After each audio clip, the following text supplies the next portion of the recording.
ಆತ್ಮೀಯರೇ, ಈ ದಿನ ವಿಶೇಷವಾಗಿರ್ತಕ್ಕಂಥ ಮತ್ತೊಂದಿಷ್ಟು ಯೋಗಾಭ್ಯಾಸಗಳ ಬಗ್ಗೆ ಮಾಹಿತಿಯನ್ನು ಕೊಡ್ತಾ ಇದ್ದೇನೆ. ಪ್ರಾಣಾಯಾಮದಲ್ಲಿ ನಾವು ನಿನ್ನೆ ಭಸ್ತ್ರಿಕಾ ಪ್ರಾಣಾಯಾಮ ಅಂದರೆ ಏನು, ಆ ಪ್ರಾಣಾಯಾಮವನ್ನು ಹೇಗೆ ಮಾಡಬೇಕು ಅಂತಕ್ಕಂಥದ್ರ ಬಗ್ಗೆ ನೋಡಿದ್ವಿ. ಆದರೆ ಭಸ್ತ್ರಿಕಾ ಪ್ರಾಣಾಯಾಮವನ್ನು ಯಾರು ಮಾಡಬಾರ್ದು ಅಂತ ಹೇಳಿದ್ರೆ, ಭಸ್ತ್ರಿಕಾ ಪ್ರಾಣಾಯಾಮವನ್ನು ಹೃದಯದ ಸಮಸ್ಯೆ ಇರತಕ್ಕಂಥವ್ರು ಮಾಡಬಾರ್ದು. ಆದರೆ ಭಸ್ತ್ರಿಕಾ ಪ್ರಾಣಾಯಾಮವನ್ನು ಯಾರು ಮಾಡಬಾರ್ದು ಅಂತ ಹೇಳಿದ್ರೆ, ಹೃದಯಕ್ಕೆ ಶಸ್ತ್ರಚಿಕಿತ್ಸೆಯನ್ನು ಮಾಡಿಕೊಂಡಿರೋರು ಮಾಡಬಾರ್ದು. ಮಾಡಿದರೂ ಕೂಡ ನಿಧಾನವಾಗಿ ಮಾಡಬೇಕು. ಒಬ್ಬ ಯೋಗ ಮಾರ್ಗದರ್ಶಕರ ಸಮ್ಮುಖದಲ್ಲಿ ಮಾಡಬೇಕು. ಇವತ್ತಿನ ಈ ಕಾರ್ಯಕ್ರಮದಲ್ಲಿ ಬಹಳ ಮುಖ್ಯವಾಗಿ ಕಪಾಲಭಾತಿ ಪ್ರಾಣಾಯಾಮದ ಬಗ್ಗೆ ಹೇಳ್ಕೊಡ್ತಾ ಇದ್ದೇನೆ. ಕಪಾಲಭಾತಿ ಅಂದರೆ ಏನು? ಕಪಾಲ ಅಂದರೆ ಮೆದುಳು ಅಂತ ಅರ್ಥ. ಭಾತಿ ಅಂತ ಹೇಳಿದ್ರೆ ಬೆಳಕು. ಅಂದರೆ ಇದು ಮೆದುಳಿಗೆ ಬೆಳಕನ್ನು ಒದಗಿಸುವ ಜ್ಞಾನದೀಪ. ಕಪಾಲಭಾತಿ ಅಂದರೆ ಮೆದುಳಿಗೆ ಬೆಳಕನ್ನು ಒದಗಿಸುವ ಜ್ಞಾನದೀಪ ಅಂತ ಅರ್ಥ ಆಗ್ತದೆ. ಬೆಳಕನ್ನು ಜ್ಞಾನದ ಸಂಕೇತವಾಗಿ ನಾವು ನೋಡ್ತೇವೆ. ಹಾಗಾಗಿ ನಮ್ಮಲ್ಲಿ ಮೆದುಳಿನ ಕ್ರಿಯಾಶೀಲತೆಯನ್ನು ಹೆಚ್ಚೋದ್ರ ಜೊತೆಗೆ ಶರೀರದಲ್ಲಿ ಹಲವಾರು ಬದಲಾವಣೆಗಳನ್ನು ಕೂಡ ನಾವು ಕಪಾಲಭಾತಿ ಪ್ರಾಣಾಯಾಮದ ಮೂಲಕ ಕಂಡುಕೊಳ್ಬೋದು. ಕಪಾಲಭಾತಿ ಪ್ರಾಣಾಯಾಮದ ದೈಹಿಕವಾಗಿರ್ತಕ್ಕಂಥ ಲಾಭಗಳು ಏನು, ಮಾನಸಿಕವಾಗಿರ್ತಕ್ಕಂಥ ಲಾಭಗಳು ಏನು? ಕಪಾಲಭಾತಿ ಮಾಡೋದ್ರಿಂದ ದೈಹಿಕವಾಗಿ ನಮ್ಮ ಹೊಟ್ಟೆ ಸಂಪೂರ್ಣವಾಗಿ ಕ್ರಿಯಾಶೀಲವಾಗ್ತದೆ. ಕಪಾಲಭಾತಿಯನ್ನು ಮಾಡೋದ್ರಿಂದ ಯಾವತ್ತೂ ನಮಗೆ ಹೊಟ್ಟೆ ಬರಲಿಕ್ಕೆ ಸಾಧ್ಯ ಇಲ್ಲ. ಕಪಾಲಭಾತಿ ಮಾಡೋದ್ರಿಂದ ನಮ್ಮಲ್ಲಿ ಡೈಜೆಷನ್ ಸಮಸ್ಯೆ ಸಂಪೂರ್ಣವಾಗಿ ನಿವಾರಣೆ ಆಗುತ್ತೆ. ಹಾಗೆ ಈ ಪ್ರಾಣಾಯಾಮದಲ್ಲಿ ನಮ್ಮ ಶರೀರದ ಸಪ್ತಧಾತುಗಳು ಕ್ರಿಯಾಶೀಲವಾಗ್ತವೆ. ಅದರ ಜೊತೆಗೆ ನಿಮಗೆ ಜೀವನದಲ್ಲಿ ಕಿಡ್ನಿ ಸಮಸ್ಯೆ ಬರಲಿಕ್ಕೆ ಸಾಧ್ಯ ಇಲ್ಲ, ಹೃದಯದ ಸಮಸ್ಯೆ ಬರಲಿಕ್ಕೆ ಸಾಧ್ಯ ಇಲ್ಲ, BP ಸಮಸ್ಯೆ ಬರಲಿಕ್ಕೆ ಸಾಧ್ಯ ಇಲ್ಲ, ನರ ದೌರ್ಬಲ್ಯತೆಗಳು ಇದರಿಂದ ದೂರ ಆಗ್ತವೆ, ಚರ್ಮ ವ್ಯಾಧಿಗಳು ಇದರಿಂದ ದೂರ ಆಗ್ತವೆ, ಕಣ್ಣಿನ ಸಮಸ್ಯೆ ಇದರಿಂದ ಸಂಪೂರ್ಣವಾಗಿ ದೂರ ಆಗ್ತದೆ.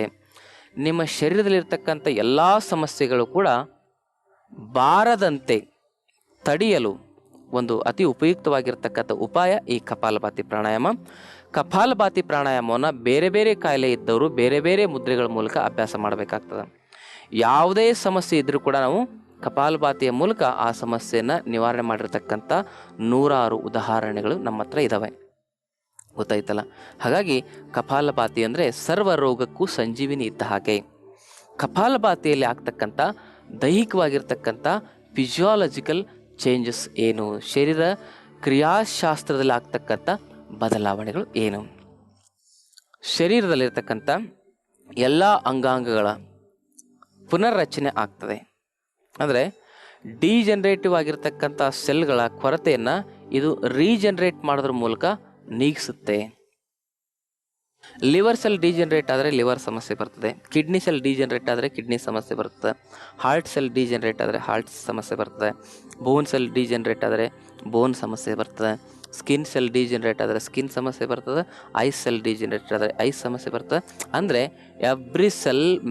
Every organ made up with cell ಅಂತ ಕರೀತಾರೆ. ಪ್ರತಿಯೊಂದು ದೇಹದ ಅಂಗಾಂಗವು ಕೂಡ ಕಣ್ಣಿಗೆ ಕಣ್ ಸೆಲ್ಲು, ಸ್ಕಿನ್ನಿಗೆ ಸ್ಕಿನ್ ಸೆಲ್ಲು, ಬೋನಿಗೆ ಬೋನ್ ಸೆಲ್ಲು, ಬ್ಲಡ್ಗೆ ಬ್ಲಡ್ ಸೆಲ್ಲು, ನರ್ವ್ಸ್ಗೆ ನರ್ವ್ ಸೆಲ್ಲು, ಮಸಲ್ಸ್ಗೆ ಮಸಲ್ ಸೆಲ್ಲು, ಎಲ್ಲದಕ್ಕೂ ಸೆಲ್ಸ್ ಅಂತ ಬೇಕಾಗುತ್ತೆ. ಹಾಗೆ ಆ ಸೆಲ್ಸ್ಗಳಲ್ಲಿ ವೀಕ್ನೆಸ್ ಆಗಿರ್ತದೆ, ಆ ಸೆಲ್ಗಳು ಡಿಜನರೇಟ್ ಆಗಿ ಮತ್ತೆ ರೀಜನರೇಟ್ ಆಗ್ತಾ ಇರಲ್ಲ. ಅಂಥ ಪ್ರೋಸೆಸ್ಸನ್ನು ಡಿಜನರೇಟಿವ್ ಪ್ರೋಸೆಸ್ಸನ್ನು ರೀಜನರೇಟಿವ್ ಪ್ರೋಸೆಸ್ಸನ್ನಾಗಿ ಬದಲಾವಣೆ ಮಾಡ್ತಕ್ಕಂಥ ಒಂದು ಶಕ್ತಿಯನ್ನು ಕಪಾಲಭಾತಿ ಹೊಂದಿದೆ. ಹಾಗಾಗಿ ಕಪಾಲಭಾತಿಯಿಂದ ಡಿಜನರೇಟಿವ್ ಸೆಲ್ಸ್ಗಳ ಒಂದು ನಿಯಂತ್ರಣವಾಗಿ ಮತ್ತೆ ಶರೀರದಲ್ಲಿ ಹೊಸ ಸೆಲ್ಗಳನ್ನು ಉತ್ಪತ್ತಿ ಮಾಡ್ತಕ್ಕಂಥ ಪ್ರೋಸೆಸ್ ನಡೆಯೋದ್ರಿಂದ ಕಪಾಲಭಾತಿ ಸರ್ವ ರೋಗಕ್ಕೂ ಸಂಜೀವಿನಿ ಅಂತ ಹೇಳ್ತಾರೆ. ಈ ಕಪಾಲಭಾತಿ ಮಾಡೋದ್ರಿಂದ ನ್ಯಾಚುರಲ್ ಆಂಜಿಯೋಪ್ಲಾಸ್ಟಿ, ಹೃದಯದ ಸಮಸ್ಯೆ ಸಂಪೂರ್ಣವಾಗಿ ನಿವಾರಣೆ ಆಗ್ತದೆ, ಬ್ಲಾಕೇಜ್ ಸಂಪೂರ್ಣವಾಗಿ ಓಪನ್ ಆಗುತ್ತೆ. ಆದರೆ ಹೃದಯ ಮುದ್ರೆ ಮಾಡಬೇಕು. ಈ ಕಪಾಲಭಾತಿಯನ್ನು ಮಾಡೋದ್ರಿಂದ ಕಾನ್ಸ್ಟಿಪೇಷನ್ ಸಮಸ್ಯೆ ನಿವಾರಣೆ ಆಗ್ತದೆ, ಆದರೆ ಅಪಾನವಾಯು ಮುದ್ರೆ ಮಾಡಬೇಕು. ಈ ಕಪಾಲಭಾತಿಯನ್ನು ಮಾಡೋದ್ರಿಂದ ನಮ್ಮಲ್ಲಿ ಸುಸ್ತು, ಆಯಾಸ, ನ್ಯೂಟ್ರಿಷನ್ ಕೊರತೆಗಳು ದೂರ ಆಗ್ತವೆ, ಆದರೆ ಪ್ರಾಣ ಮುದ್ರೆ ಮೂಲಕ ಮಾಡಬೇಕು. ಈ ಕಪಾಲಭಾತಿ ಮಾಡೋದ್ರಿಂದ ಫ್ಯಾಟ್ನೆಸ್ ಕಡಿಮೆ ಆಗ್ತದೆ, ಆದರೆ ಸೂರ್ಯ ಮುದ್ರೆಯಿಂದ ಮಾಡಬೇಕು. ಈ ಕಪಾಲಭಾತಿ ಮಾಡೋದ್ರಿಂದ ಜ್ಞಾಪಕ ಶಕ್ತಿಯ ಕೊರತೆ ಸಂಪೂರ್ಣವಾಗಿ ದೂರ ಆಗ್ತದೆ. ಕಪಾಲಭಾತಿಯನ್ನು ಮಾಡೋದ್ರಿಂದ ಮೆದುಳು ಸಂಪೂರ್ಣವಾಗಿ ಡೆವಲಪ್ ಆಗ್ತದೆ, ಅದನ್ನು ಜ್ಞಾನ ಮುದ್ರೆಯಿಂದ ಮಾಡಬೇಕು. ಈ ಕಪಾಲಭಾತಿಯನ್ನು ಮಾಡೋದ್ರಿಂದ ನಮ್ಮ ಜಠರಾಗ್ನಿ ಸಂಪೂರ್ಣವಾಗಿ ಆಕ್ಟಿವ್ ಆಗಿ ಕೆಲಸ ಮಾಡ್ತದೆ, ಅದನ್ನು ಸಮಾನ ವಾಯು ಮುದ್ರೆ ಮೂಲಕ ಮಾಡಬೇಕು. ಕಪಾಲಭಾತಿ ಮಾಡೋದ್ರ ಮೂಲಕ ನಮ್ಮ ಮೂತ್ರಪಿಂಡದ ಸಮಸ್ಯೆಗಳು ದೂರ ಆಗ್ತವೆ. ಅದನ್ನು ವರ್ಣಮುದ್ರೆ ಮೂಲಕ ಮಾಡಬೇಕು.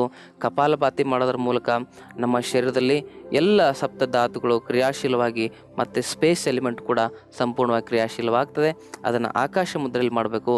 ಕಪಾಲಭಾತಿ ಮಾಡೋದ್ರಿಂದ ನಮ್ಮ ಶರೀರದಲ್ಲಿ ಸಂಪೂರ್ಣವಾಗಿ ತೂಕದ ಬ್ಯಾಲೆನ್ಸ್ ಆಗುತ್ತೆ. ಸರಿಯಾಗಿ ಸಪೂರ್ವಾಗಿರ್ತಕ್ಕಂಥ ಶರೀರದವರು ಬ್ಯಾಲೆನ್ಸಿಂಗ್ ಆಗಿ ಸದೃಢವಾಗಿರ್ತಕ್ಕಂಥ ದೇಹವನ್ನು ಪಡಿತಾರೆ. ಅದನ್ನು ಪೃಥ್ವಿ ಮುದ್ರೆ ಮೂಲಕ ಮಾಡಬೇಕು. ಹೀಗೆ ಎಲ್ಲ ಮುದ್ರೆಗಳ ಮೂಲಕ ಕಪಾಲಭಾತಿಯನ್ನು ಮಾಡೋದ್ರಿಂದ ನೂರಾರು ಮುದ್ರೆಗಳಿದ್ದಾವೆ. ಆ ಎಲ್ಲ ಮುದ್ರೆಗಳ ಮೂಲಕ ಸರಿಯಾದ ಒಂದು ಮಾರ್ಗದರ್ಶನದಲ್ಲಿ ಯಾವ್ಯಾವ ಮುದ್ರೆಗಳನ್ನು ಯಾವ್ಯಾವ ಸಂದರ್ಭದಲ್ಲಿ ಯಾವುದಾದ್ಮೇಲೆ ಯಾವುದನ್ನು ಮಾಡಬೇಕು ಅಂತಕ್ಕಂಥ ಮಾಹಿತಿಗಳನ್ನ ಪಡೆದುಕೊಂಡು ನೀವು ಕಪಾಲಭಾತಿಯನ್ನು ಮಾಡಿದ್ದೇ ಆದರೆ ನಿಮ್ಮ ಸರ್ವ ಸಮಸ್ಯೆಗಳನ್ನು ಕೂಡ ನೀವು ನಿವಾರಣೆ ಮಾಡಿಕೊಳ್ಬೋದು. ಅದಕ್ಕೆ ಕಪಾಲಭಾತಿಗೆ ಸರ್ವ ಸಮಸ್ಯೆಗೂ ಸಂಜೀವಿನಿ ಅಂತ ಕರೀತಾರೆ. ನಾವು ಕಪಾಲಭಾತಿ ಮಾಡಿಸೋದ್ರ ಮೂಲಕ 3 ವಾರದಲ್ಲಿ ಡಯಾಬಿಟಿಸನ್ನು ಸಂಪೂರ್ಣವಾಗಿ ಕ್ಯೂರ್ ಮಾಡಿದ್ದೀವಿ. ಕಪಾಲಭಾತಿ ಮಾಡಿಸೋದ್ರ ಮೂಲಕ ಸ್ಕಿನ್ ಸಮಸ್ಯೆಯನ್ನು ಕ್ಯೂರ್ ಮಾಡಿದ್ದೀವಿ. ಅಸ್ತಮಾ ಸಮಸ್ಯೆ ಕ್ಯೂರ್ ಆಗಿದೆ. ಎಷ್ಟೋ ವರ್ಷಗಳಿಂದ ರೊಮಟೈಡ್ ಅರ್ಥರೈಟಿಸು ಆಸ್ಟಿಯೋಪೋರೋಸಿಸ್ ಆಗಿರ್ತಕ್ಕಂಥವ್ರು ಕೂಡ ಈ ಕಪಾಲಭಾತಿಯಲ್ಲಿ ಸರಿಯಾಗಿದ್ದಾರೆ. ಅದಕ್ಕಾಗಿ ನಿಮ್ಗೆ ಯಾವುದೇ ಸಮಸ್ಯೆ ಇರಲಿ ಭಯ ಬಿಡಿ, ಮುಕ್ತವಾಗಿ ನಮ್ಮನ್ನು ಸಂಪರ್ಕ ಮಾಡಿ. ನಿಮ್ಮ ಸಮಸ್ಯೆಗೆ ಸಂಪೂರ್ಣವಾಗಿರ್ತಕ್ಕಂಥ ಪರಿಹಾರವನ್ನು ಒದಗಿಸಿಕೊಡ್ತಕ್ಕಂಥ ಜವಾಬ್ದಾರಿ ನಮ್ಮದು. ಹಾಗಾಗಿ ಪ್ರಾಣಾಯಾಮ ಅಂತಕ್ಕಂಥದ್ದು ಇದೊಂದು ದಿವ್ಯ ಔಷಧಿಯನ್ನು ಸೃಷ್ಟಿ ಮಾಡ್ತಕ್ಕಂಥ ಶಕ್ತಿಯನ್ನು ಹೊಂದಿರತಕ್ಕಂಥದ್ದು. ಈ ಕಪಾಲಭಾತಿಯಲ್ಲಿ ಪ್ರಾಣೌಷಧ ಸೃಷ್ಟಿ ಆಗ್ತದೆ. ಪ್ರಾಣೌಷಧ ಸೃಷ್ಟಿಯಾಗಿ ನಮ್ಮ ಶರೀರದಲ್ಲಿರ್ತಕ್ಕಂಥ ಎಲ್ಲ ನೈರ್ಮಲ್ಯಗಳು ದೂರವಾಗ್ತವೆ. ಕಪಾಲಭಾತಿಯಲ್ಲಿ ನಮ್ಮ ಜೀವ ಚೈತನ್ಯದ ಶಕ್ತಿ ಜಾಗೃತವಾಗ್ತದೆ. ಹಾಗಾಗಿ ಕಪಾಲಭಾತಿಯನ್ನು ಮಾಡ್ತಕ್ಕಂಥ ಒಂದು ಹಂತಗಳನ್ನು ನಾವು ಸರಿಯಾಗಿ ಗಮನಿಸೋಣ.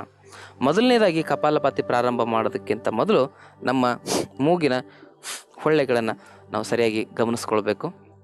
ಭಸ್ತ್ರಿಕಾ ಮಾಡಿದ ಮೇಲೆ ಕಪಾಲಭಾತಿ ಮಾಡಬೇಕು. ಕಪಾಲಭಾತಿಯನ್ನು ಮಾಡೋ ಸಂದರ್ಭದಲ್ಲಿ ನೇರವಾಗಿ ಕೂತ್ಕೋಬೇಕು. ನೀವು ಯಾವ ಮೂಗಿನ ಹೊಳ್ಳೆಯಲ್ಲಿ ಕಡಿಮೆ ಉಸಿರಾಟ ಬರ್ತಾ ಇರ್ತದೆ ಆ ಮೂಗಿನ ಹೊಳ್ಳೆಯನ್ನು ತೆರೆದು, ಯಾವ ಮೂಗಿನ ಹೊಳ್ಳೆಯಲ್ಲಿ ಹೆಚ್ಚು ಉಸಿರಾಟ ಬರ್ತಾ ಇರ್ತದೆ ಆ ಮೂಗಿನ ಹೊಳ್ಳೆಯನ್ನು ಮುಚ್ಚಿ, ಎಡಕ್ಕೆ ಕಡಿಮೆ ಬಂದಾಗ ಎಡ ಮೂಗಿನ ಹೊಳ್ಳೆಯನ್ನು ಓಪನ್ ಆಗಿ ಇಟ್ಕೊಳ್ಬೇಕು. ಮೊದಲು 3 ಮುಖ್ಯವಾಗಿರ್ತಕ್ಕಂಥ ಮುದ್ರೆಗಳ ಮೂಲಕ ಕಪಾಲಭಾತಿಯನ್ನು ಮಾಡಲೇಬೇಕಾಗ್ತದೆ. ಮೊದಲನೇ ಸಮಾನ ಮುದ್ರೆ, ಎರಡನೇದು ಅಪಾನ ಮುದ್ರೆ, ಮೂರನೇದು ಪ್ರಾಣ ಮುದ್ರೆ. ಸಮಾನ ಮುದ್ರೆ ಅಂದರೆ 5 ಬೆರಳುಗಳನ್ನು ಸೇರಿಸ್ಕೊಳ್ಬೇಕು. ಅಪಾನ ಮುದ್ರೆ ಅಂದರೆ ಮಧ್ಯದ ಬೆರಳು ಮತ್ತು ಉಂಗುರದ ಬೆರಳನ್ನು ಸೇರಿಸ್ಕೋಬೇಕು ಹೆಬ್ಬೆರಳಿನ ಜೊತೆಗೆ. ಪ್ರಾಣ ಮುದ್ರೆ ಅಂದರೆ ಕಿರು ಬೆರಳು ಮತ್ತು ಉಂಗುರ ಬೆರಳನ್ನು ಸೇರಿಸ್ಕೋಬೇಕು. ಹೀಗೆ ಈ 3 ಪ್ರಮುಖವಾಗಿರ್ತಕ್ಕಂಥ ಮುದ್ರೆಗಳನ್ನು ಪ್ರತಿನಿತ್ಯವೂ ಪ್ರತಿಯೊಬ್ಬರು ಮಾಡಲೇಬೇಕು. ಗೊತ್ತಾಯ್ತಲ್ಲ? ಕೊನೆಗೆ ನಿಮಗೆ ಜ್ಞಾನ ಮುದ್ರೆಗೆ ಬೇಕಾದರೆ ಜ್ಞಾನ ಮುದ್ರೆಯನ್ನು ಕೂಡ ಮಾಡಬಹುದು. ಆದರೆ ಈ 3 ಪ್ರಮುಖವಾಗಿರ್ತಕ್ಕಂಥ ಮುದ್ರೆಗಳನ್ನು ಎಲ್ಲರೂ ಮಾಡತಕ್ಕಂಥದ್ದು. ಈ ಎಲ್ಲ ಯೋಗಾಭ್ಯಾಸಗಳ ಒಂದು ಅಭ್ಯಾಸದ ಪೂರ್ವ ಒಂದು ಪರಿಸ್ಥಿತಿಯನ್ನು ನಾವು ಸರಿಯಾಗಿ ಅರ್ಥ ಮಾಡ್ಕೊಳ್ಬೇಕು. ಗೊತ್ತಾಯ್ತಲ್ಲ? ಇದು ರೆಗ್ಯುಲರ್ ಪ್ರಾಕ್ಟೀಸ್ ಮಾಡೋರಿಗೆ ತುಂಬ ಇಂಪಾರ್ಟೆಂಟ್ 3 ಮುದ್ರಾಸ್.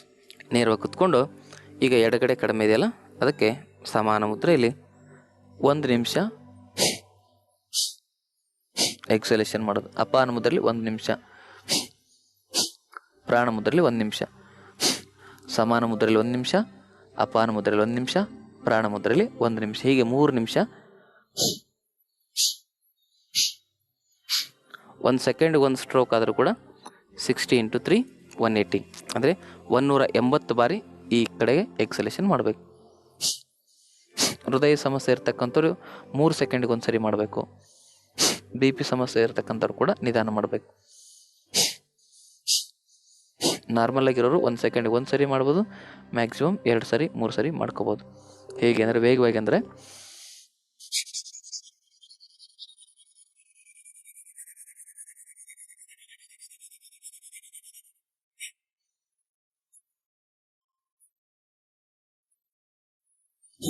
ಹೀಗೆ ಸಂಪೂರ್ಣವಾಗಿ ಈ ಪ್ರಾಣಾಯಾಮದ ಅಭ್ಯಾಸ ಮಾಡಬೇಕು. ಇದನ್ನು ಈ ರೀತಿ ಒಂದೇ ಕಡೆ ಮಾಡಿದಾಗ 2 ಮೂಗಿನ ಹೊಳ್ಳೆಗಳು ಆ್ಯಕ್ಟಿವ್ ಆಗ್ತವೆ. ಆ್ಯಕ್ಟಿವ್ ಆದಾಗ ನೇರವಾಗಿ ಕುತ್ಕೋಬೇಕು. ನೇರವಾಗಿ ಕುತ್ಕೊಂಡು ಸಮಾನ ಮುದ್ರೆಯಲ್ಲಿ 1 ನಿಮಿಷ, ಅಪಾನ ಮುದ್ರೆಯಲ್ಲಿ 1 ನಿಮಿಷ, ಪ್ರಾಣ ಮುದ್ರೆಯಲ್ಲಿ 1 ನಿಮಿಷ.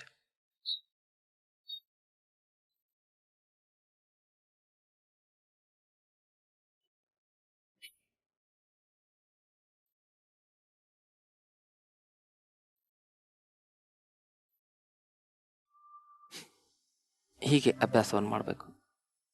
ಈ ಅಭ್ಯಾಸದ ನಂತರ ಸ್ವಲ್ಪ ಕತ್ತನ್ನು ಮೇಲೆತ್ತಿ ಕೂಡ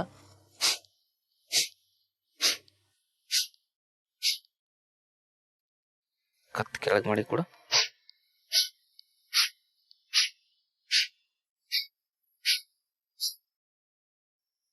ಅಭ್ಯಾಸವನ್ನು ಮಾಡಬೇಕು.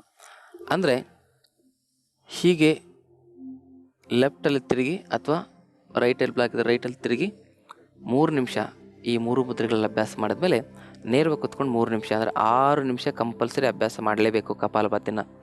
ಮಿನಿಮಮ್ ಮ್ಯಾಕ್ಸಿಮಮ್ ನೀವು ಅರ್ಧ ಗಂಟೆ ಮಾಡ್ಬೋದು. ಯಾರಿಗೆ ಡಯಾಬಿಟಿಸ್ ಸಮಸ್ಯೆ ಇದೆ ಅರ್ಧ ಗಂಟೆ ಕಪಾಲಭಾತಿ ಮಾಡಿ 2 ತಿಂಗಳಿಗೆ ನಿಮ್ಮ ಡಯಾಬಿಟಿಸ್ ನಿವಾರಣೆ ಆಗ್ತದೆ. ಯಾಕಂದರೆ ಕಪಾಲಭಾತಿ ಮಾಡೋದ್ರಿಂದ ಬೀಟಾ ಸೆಲ್ಸ್ಗಳು ರಿಯಾಕ್ಟಿವೇಟ್ ಆಗ್ತವೆ. ಈ ನಮ್ಮ ಪ್ಯಾಂಕ್ರಿಯಾಸ್ ಅಂತಕ್ಕಂಥದ್ದು ಒಂದು ಫ್ಯಾಕ್ಟ್ರಿ ಇದ್ದಂಗೆ, ಬೀಟಾ ಸೆಲ್ಗಳು ವರ್ಕರ್ ಇದ್ದಂಗೆ. ಆ ವರ್ಕರ್ಗಳು ಉತ್ಪತ್ತಿ ಮಾಡ್ತಕ್ಕಂಥ ಇನ್ಸುಲಿನ್ನು ನಮ್ಮ ಸಕ್ಕರೆ ಕಾಯಿಲೆನ ನಿಯಂತ್ರಣದಲ್ಲಿ ಇಡ್ತದೆ. ಹಾಗಾಗಿ ಇನ್ಸುಲಿನನ್ನು ಪ್ರಮಾಣ ಯಾವಾಗ ಕಡಿಮೆ ಆಗ್ತದೆ, ಬೀಟಾ ಸೆಲ್ಗಳು ಯಾವಾಗ ವೀಕ್ ಆಗ್ತವೆ, ಅವುಗಳನ್ನು ಬಲಿಷ್ಠಪಡಿಸ್ತಕ್ಕಂಥ ಶಕ್ತಿ ಈ ಕಪಾಲಭಾತಿಗೆ ಇರ್ತದೆ. ನಿಮ್ಮ ಕಿಡ್ನಿ ಸಮಸ್ಯೆ ಇರ್ತಕ್ಕಂಥವ್ರು ಕೂಡ ಕ್ರಿಯಾಟಿನ್ ಜಾಸ್ತಿ ಆದಾಗ ಕಪಾಲಭಾತಿ ನಿಧಾನವಾಗಿ ಮಾಡಿದ್ರೆ ನಿಮ್ಮ ಕಿಡ್ನಿಗಳು ಮತ್ತೆ ರಿಯಾಕ್ಟಿವೇಟ್ ಆಗ್ತವೆ. ಲಿವರ್ ಫ್ಯಾಟಿ ಲಿವರ್ ಆಗಿದ್ದರೂ ಕೂಡ ಕಪಾಲಭಾತಿ ಏನು ಮಾಡೋದ್ರಿಂದ ಲಿವರ್ನಲ್ಲಿರ್ತಕ್ಕಂಥ ಫ್ಯಾಟ್ ಕರಗ್ತದೆ. ನಿಮ್ಮ ಕಾನ್ಸ್ಟಿಪೇಷನ್ ಸಮಸ್ಯೆನೂ ಕೂಡ ನಿವಾರಣೆ ಆಗ್ತದೆ. ಮುಖ್ಯವಾಗಿ ಕಣ್ಣಿನ ಸಮಸ್ಯೆ ಇರತಕ್ಕಂಥವ್ರು ಕಪಾಲಭಾತಿ ಏನು ಮಾಡೋದ್ರಿಂದ ನಿಮ್ಮ ಚಶ್ಮಾ ಹೋಗ್ತದೆ. 3-4 ತಿಂಗಳಿಗೆ ನಿಮ್ಮ ಐ ಪವರ್ ಕೂಡ ಸಂಪೂರ್ಣವಾಗಿ ಕಡಿಮೆ ಆಗ್ತಾ ಬರ್ತದೆ. ಯಾರು 1 ವರ್ಷ ಕಂಟಿನ್ಯೂ ಆಗಿ ಕಪಾಲಭಾತಿ ಸರಿಯಾಗಿ ನಿಯಮಬದ್ಧವಾಗಿ ಮಾಡ್ತಾರೆ ಅವ್ರಿಗೆ ಯಾವತ್ತೂ ಕಣ್ಣಿಗೆ ಚಶ್ಮಾ ಬರಲಿಕ್ಕೆ ಸಾಧ್ಯ ಇಲ್ಲ. ಅದನ್ನು 1 ವರ್ಷ ಮಾಡಿ ಬಿಟ್ಟು ಬಿಡಬಾರ್ದು, ಜೀವನ ಪರ್ಯಂತ ಅದನ್ನು ಅಭ್ಯಾಸ ಮಾಡ್ತಾ ಇರಬೇಕು. ಗೊತ್ತಾಯ್ತಲ್ಲ? ಹಾಗಾಗಿ ಕಪಾಲಭಾತಿ ಅಂದರೆ ಅಧೋಮುಖವಾಗಿ ಹರಿದು ವೇಸ್ಟ್ ಆಗಿರ್ತಕ್ಕಂಥ ನಮ್ಮ ಶಕ್ತಿಯನ್ನು ಊರ್ಧ್ವಮುಖಗೊಳಿಸಿ ನಮ್ಮ ಆ ಒಂದು ಶಕ್ತಿಯನ್ನು ಮೇಲ್ಮುಖವಾಗಿ ಹರಿಯುವಂತೆ ಮಾಡಿ ಆ ಸೂಕ್ತವಾಗಿರ್ತಕ್ಕಂಥ ಮೆದುಳಿನ ಶಕ್ತಿಯನ್ನು ಜಾಗೃತಗೊಳಿಸ್ತಕ್ಕಂಥದ್ದಕ್ಕೆ ಕಪಾಲಭಾತಿ ಅಂತ ಕರೀತಾರೆ. ಮುಖ್ಯವಾಗಿ ಕಪಾಲಭಾತಿಯಿಂದ ಬ್ಲಡ್ ಕ್ಯಾನ್ಸರ್ನ ಕೂಡ ವಾಸಿ ಮಾಡ್ತಕ್ಕಂಥ ಶಕ್ತಿಯನ್ನು ಪಡಿಬೋದು. ಹಾಗೆ ಕಪಾಲಭಾತಿ ಅಂತಕ್ಕಂಥದ್ದು ಸರ್ವ ಆರೋಗ್ಯದ ಸಮಸ್ಯೆಯನ್ನು ದೂರ ಮಾಡ್ತದೆ. ಅದರ ಜೊತೆಗೆ ಮಾನಸಿಕ ರೋಗಗಳಿದ್ದವರು ಕೂಡ ಕಪಾಲಭಾತಿ ಮಾಡೋದ್ರಿಂದ ಅವರ ಮಾನಸಿಕ ರೋಗಗಳು ಕಡಿಮೆ ಆಗ್ತವೆ. ಈಗ ಡೋಪಮಿನ್ ಅಂತಕ್ಕಂಥ ಹಾರ್ಮೋನಿಂದ ಹೆಚ್ಚು ಕಡಿಮೆ ಆಗೋದ್ರಿಂದ ನಮಗೆ ನಿದ್ರೆ ಸಮಸ್ಯೆ ಬರ್ತದೆ, ಅದರಿಂದ ಎಂಜೈಟಿ ಬರ್ತದೆ, ಅದರಿಂದ ಡಿಪ್ರೆಷನ್ ಬರ್ತದೆ. ಯಾರು ಡಿಪ್ರೆಷನಲ್ಲಿ ಎಂಜೈಟಿಯಲ್ಲಿ ಇರ್ತಾರೆ ಅವರು ಕಪಾಲಭಾತಿಯನ್ನು ಮಾಡೋದ್ರಿಂದ ನಿಮ್ಮ ಮೆದುಳಿನಲ್ಲಿರ್ತಕ್ಕಂಥ ಎಲ್ಲ ಹಾರ್ಮೋನ್ಗಳನ್ನು ಕೂಡ ನೀವು ಆ್ಯಕ್ಟಿವ್ ಆಗಿ ಇಟ್ಕೊಳ್ಬೋದು. ಅದ್ರ ಜೊತೆಗೆ ನಮ್ಮ ಎಂಡೋಕ್ರೈನ್ ಸಿಸ್ಟಮನ್ನು ಕೂಡ ನಾವು ಆ್ಯಕ್ಟಿವ್ ಆಗಿ ಇಟ್ಕೊಳ್ಳಿಕ್ಕೆ ಕಪಾಲಭಾತಿ ಬಹಳ ಮುಖ್ಯವಾಗಿರ್ತಕ್ಕಂಥ ಒಂದು ಅಸ್ತ್ರವಾಗಿರ್ತಕ್ಕಂಥದ್ದು. ಹಾಗಾಗಿ ಕಪಾಲಭಾತಿಯನ್ನು ಮಿನಿಮಮ್ ಒಂದು 6ರಿಂದ 10 ನಿಮಿಷದವರೆಗೂ ನಾವು ಮಾಡಲೇಬೇಕಾಗ್ತದೆ. ಹೃದಯ ಸಮಸ್ಯೆ ಇರ್ತಕ್ಕಂಥವ್ರು, BP ಸಮಸ್ಯೆ ಇರ್ತಕ್ಕಂಥ 2 ಸೆಕೆಂಡ್ ಒಂದ್ಸಲಿ ಮಾಡಿದ್ರೆ, ಯಾವುದೂ ಸಮಸ್ಯೆ ಇಲ್ಲದೆ ಇರ್ತಕ್ಕಂಥ 1 ಸೆಕೆಂಡ್ ಒಂದ್ಸಲಿ ಮಾಡ್ಬೋದು, ಅಥವಾ ವೇಗವಾಗಿ ಕೂಡ ಈ ಅಭ್ಯಾಸವನ್ನು ಮಾಡ್ಬೋದು. ವೇಗವಾಗಿ ಅಂದರೆ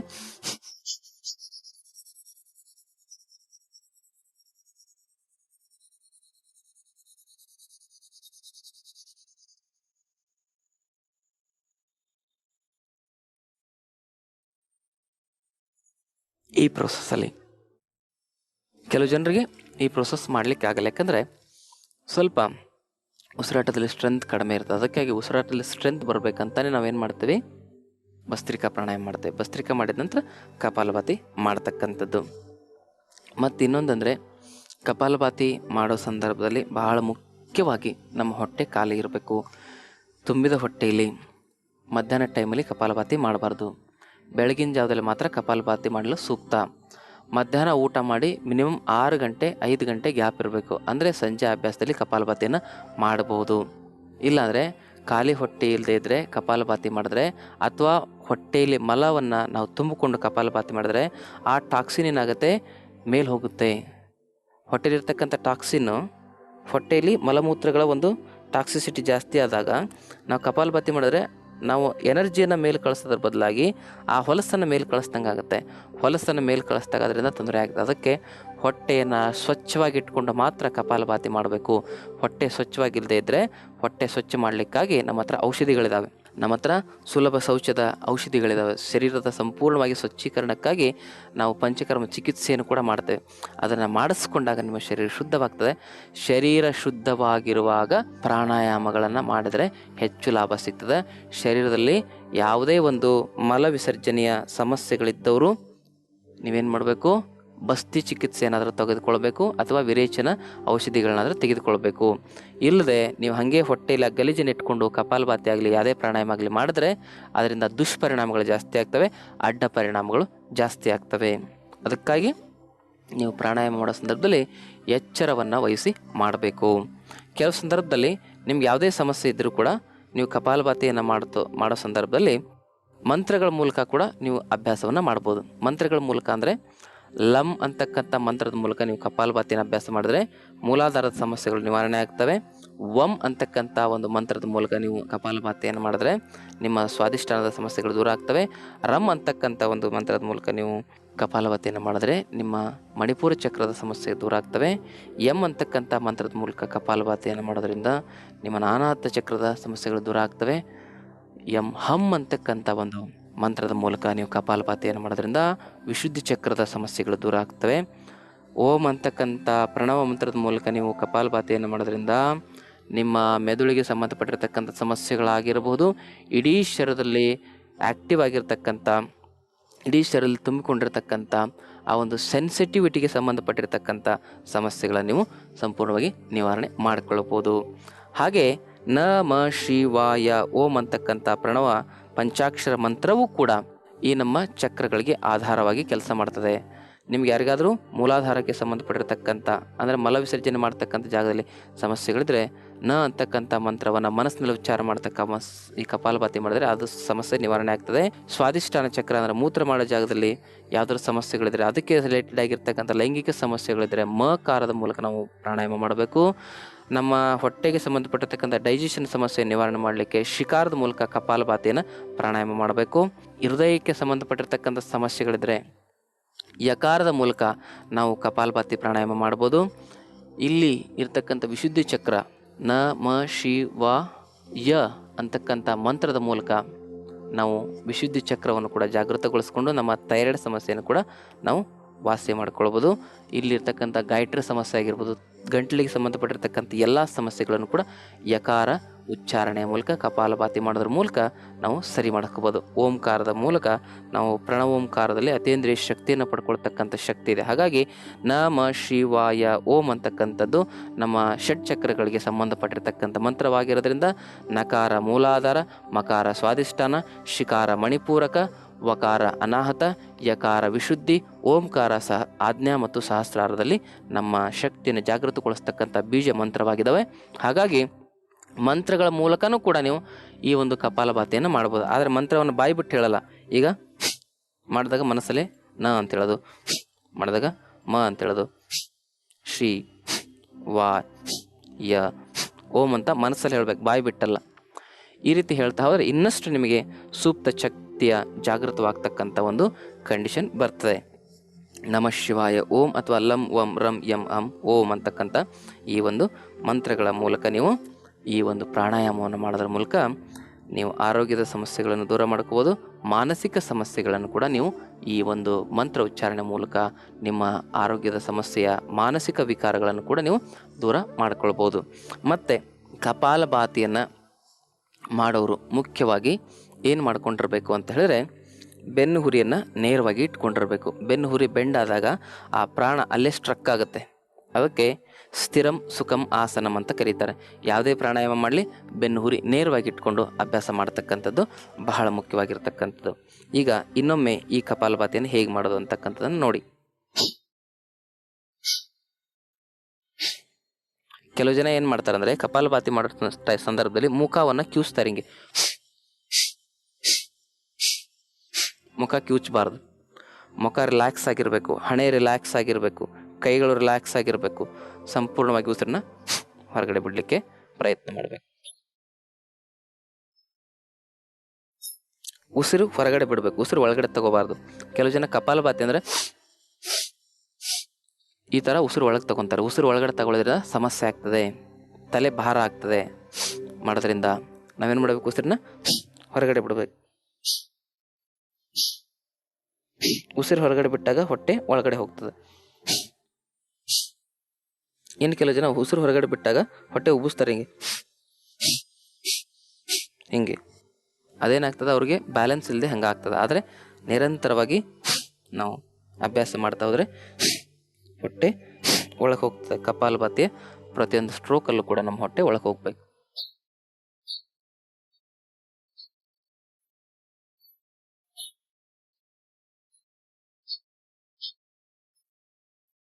ಯಾವುದೇ ಕಾರಣಕ್ಕೂ ಮುಖದ ಅವಯವಗಳಾಗಲಿ ಶರೀರದ ಅವಯವಗಳಾಗಲಿ ಬಿಗಿಯಾಗಿ ಇರಬಾರ್ದು. ಸಡಿಲವಾಗಿಟ್ಟುಕೊಂಡು ಶರೀರವನ್ನು ಸಮಸ್ಥಿತಿಯಲ್ಲಿ ತೆಗೆದುಕೊಂಡು ಬಂದು ಪ್ರಾಣಾಯಾಮವನ್ನು ಅಭ್ಯಾಸ ಮಾಡಬೇಕು. ಉಸಿರು ಬಿಡ್ತಾ ಬಿಡ್ತಾ ಮನಸ್ಸಿನಲ್ಲಿ ವಿಚಾರ ಮಾಡಬೇಕು. Let it go. ಯಾವ ಸಮಸ್ಯೆ ಬರ್ತದೆ ಜೀವನದಲ್ಲಿ ಬರಲಿ ಬಿಡು, it will go, it will go. ಯಾರಾದ್ರೂ ಬೈತಾರ? ನಿಮ್ಮ ಬೈಗಳ ನಿಮಗೆ. ನಿಂದಿಸುವನೊಬ್ಬ, ಸ್ತುತಿಸುವನೊಬ್ಬ, ಇವರಿಬ್ಬರು ನಮ್ಮ ಶಿವಯೋಗಿಯ ಪರಮ ಬಂಧುಗಳಯ್ಯ ಅಂತ ಹೇಳ್ತಾರೆ. ನಾವೆಲ್ಲ ಶಿವಯೋಗಿಗಳಾಗಬೇಕಲ್ಲ. ಶಿವಯೋಗಿಗಳಿಗೆ ಪರಮ ಬಂಧುಗಳು ಯಾರಂದರೆ ನಿಂದಿಸೋರು ಬಂಧುಗಳೇ, ಸ್ತುತಿಸೋರು ಬಂಧುಗಳೇ. ನಾವು ನಿಂದಿಸಿದಾಗ ಕುಗ್ಗಬಾರ್ದು, ನಮ್ಮನ್ನು ಜಾಸ್ತಿ ಪ್ರಶಂಸೆ ಮಾಡಿದಾಗ ಹಿಗ್ಗಬಾರ್ದು. ಅದಕ್ಕೆ ಹಿಗ್ಗಬೇಡೆಲ್ಲೋ ಹರುಷಕ್ಕೆ, ಕುಗ್ಗಬೇಡೆವೋ ವಿರುಷಕ್ಕೆ, ಹಿಗ್ಗಬೇಕು ಸಮರಸಕ್ಕೆ, ಸುಗ್ಗಿ ಸುಖ ಸಂಸಾರಕ್ಕೆ ಅಂತ ಹೇಳ್ತಾರೆ. ನಾವು ಯಾವುದಕ್ಕೆ ಹಿಗ್ಬೇಕಂದ್ರೆ ಸಮರಸಕ್ಕೆ ಹಿಗ್ಬೇಕು, ಸಮಭಾವಕ್ಕೆ ಹಿಗ್ಗಬೇಕು, ಸಮಭಾವದಲ್ಲಿ ಇರಬೇಕು ಅಂತಕ್ಕಂಥದ್ದನ್ನು ಸರಿಯಾಗಿ ತಿಳಿಸ್ತಕ್ಕಂಥದ್ದಕ್ಕೆ ಯೋಗ ಅಂತ ಕರೀತಾರೆ. ಹಾಗಾಗಿ ಕಪಾಲಭಾತಿ ಮಾಡೋ ಸಂದರ್ಭದಲ್ಲಿ ಮನಸ್ಸನ್ನು ಪ್ರಸನ್ನವಾಗಿ ಇಟ್ಕೊಳ್ಬೇಕು.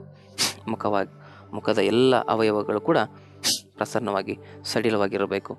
ನೀವು ಹಣೆ ಬಿಗಿ ಮಾಡಿಕೊಂಡು, ತಲೆ ಬಿಗಿ ಮಾಡಿಕೊಂಡು, ಕೈ ಬಿಗಿ ಮಾಡಿಕೊಂಡು ಮಾಡೋದಲ್ಲ. ಅದಕ್ಕೆ ಪ್ರಾಣಾಯಾಮ ಸರಿಯಾಗಿ ಮಾಡಿದರೆ, ಪ್ರಾಣಾಯಾಮ ಸರಿ ತಪ್ಪಿದರೆ ಪ್ರಾಣಕ್ಕೆ ಯಮ ಅಂತ ಯಾಕೆ ಕರೀತಾರೆ ಅಂದರೆ ಪ್ರಾಣಿಕ್ ಎನರ್ಜಿ ಸ್ಟ್ರಕ್ ಆಗುತ್ತೆ. ಅತಿ ದಿವ್ಯವಾಗಿರ್ತಕ್ಕಂಥ ಒಂದು ಔಷಧಿ ಅಂದರೆ ನಮ್ಮ ಪ್ರಾಣಿಕ್ ಎನರ್ಜಿ. ಆ ಪ್ರಾಣಿಕ್ ಎನರ್ಜಿಯನ್ನು ಡೆವಲಪ್ ಮಾಡ್ತಕ್ಕಂಥ ಶಕ್ತಿ ಕಪಾಲಭಾತಿಗೆ ಇದೆ.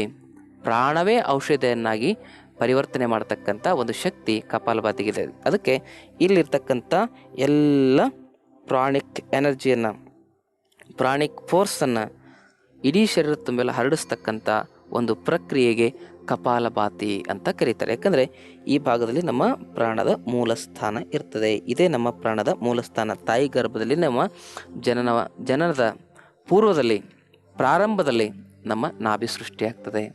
ನಾಭಿ ಸೃಷ್ಟಿಯಾದ ನಂತರ ಬೆನ್ನುಹುರಿ ಆದ ನಂತರ ಮಿಕ್ಕ ಅವಯವಗಳ ಸೃಷ್ಟಿಯಾಗಿ ನಾವು ಈ ಭವಕ್ಕೆ ಬರ್ತೇವೆ. ಹಾಗಾಗಿ ಭವಬಂಧನದಿಂದ ಮುಕ್ತವಾಗಬೇಕಂದ್ರೆ ಒಬ್ಬ ಆಧ್ಯಾತ್ಮಿಕ ಗುರುವಿನ ಮಾರ್ಗದರ್ಶನದಲ್ಲಿ ಆಧ್ಯಾತ್ಮಿಕ ಶಕ್ತಿಯ ಸಾಧನೆಗಳನ್ನು ಮಾಡ್ತಾ ಹೋಗಬೇಕು. ಸಮಾಜದ ಸ್ವಾಸ್ಥ್ಯದ ಪರಿಕಲ್ಪನೆಯ ಮೂಲಕ ನಾವು ಬದುಕಿದರೆ ನಾವು ಆಧ್ಯಾತ್ಮಿಕ ಶಕ್ತಿಯನ್ನು ಪಡ್ಕೊಳ್ಳಿಕ್ಕೆ ಸಾಧ್ಯ ಆಗ್ತದೆ. ಕಪಾಲಭಾತಿಯಲ್ಲಿ ನಿವಾರಣೆ ಆಗದೇ ಇರತಕ್ಕಂಥ ಕಾಯಿಲೆಗಳು ಯಾವೂ ಇಲ್ಲ. ಕಪಾಲಭಾತಿಯನ್ನು ಮಾಡೋ ಸಂದರ್ಭದಲ್ಲಿ ಯಾವ ನಿಯಮಗಳನ್ನು ಆಚರಣೆ ಮಾಡಬೇಕಂತ ಎಲ್ಲ ಹೇಳಿದ್ದೀನಿ. ಕಪಾಲಭಾತಿ ಮಾಡೋರು ಮುಖ್ಯವಾಗಿ ಸ್ವಲ್ಪ ತುಪ್ಪ ತಿನ್ನಿ. ಅದು ನಾಟಿ ಹಸುವಿನ ತುಪ್ಪ ಇರಲಿ, ಅಂದರೆ ಮೃದುತ್ವಕ್ಕೆ ನಮ್ಮ ಶರೀರ ತಿರುಗ್ತದೆ. ಒಂದೊಂದು ಮುದ್ರೆಗಳ ಮೂಲಕ ನಾವು ಕಪಾಲಭಾತಿಯನ್ನು ಮಾಡೋದ್ರಿಂದ ಹಲವಾರು ಕಾಯಿಲೆಗಳನ್ನು ನಾವು ನಿಯಂತ್ರಣ ಮಾಡ್ಬೋದು. ಎಲ್ಲ ಕಾಯಿಲೆಗಳಿಗೂ ಒಂದೊಂದು ವಿಶೇಷವಾಗಿರ್ತಕ್ಕಂಥ ಮುದ್ರೆ ಇದೆ. ಆ ವಿಶೇಷವಾಗಿರ್ತಕ್ಕಂಥ ಮುದ್ರೆಗಳನ್ನು ಯಾವ ರೀತಿ ಮಾಡಬೇಕಂತ ನಾನು ಹಿಂದಿನ ಸಂಚಿಕೆಯಲ್ಲಿ ಹಲವಾರು ಹೇಳಿದ್ದೀನಿ. ಕಪಾಲಭಾತಿ ಸರ್ವ ರೋಗಕ್ಕೂ ಸಂಜೀವಿನಿ. ಕಪಾಲಭಾತಿಯಲ್ಲಿ ವಾಸಿಯಾಗದಿರ್ತಕ್ಕಂಥ ಕಾಯಿಲೆಗಳೇ ಇಲ್ಲ. ಕಪಾಲಭಾತಿಯನ್ನು ಮಾಡ್ತಾ ಆರೋಗ್ಯವನ್ನು ಪಡ್ಕೊಳ್ಳಿ ಅಂತಕ್ಕಂಥ ಮಾತನ್ನು ಹೇಳ್ತಾ ಸರ್ವರಿಗೂ ಅನಂತ ಶರಣಾರ್ಥಿಗಳು.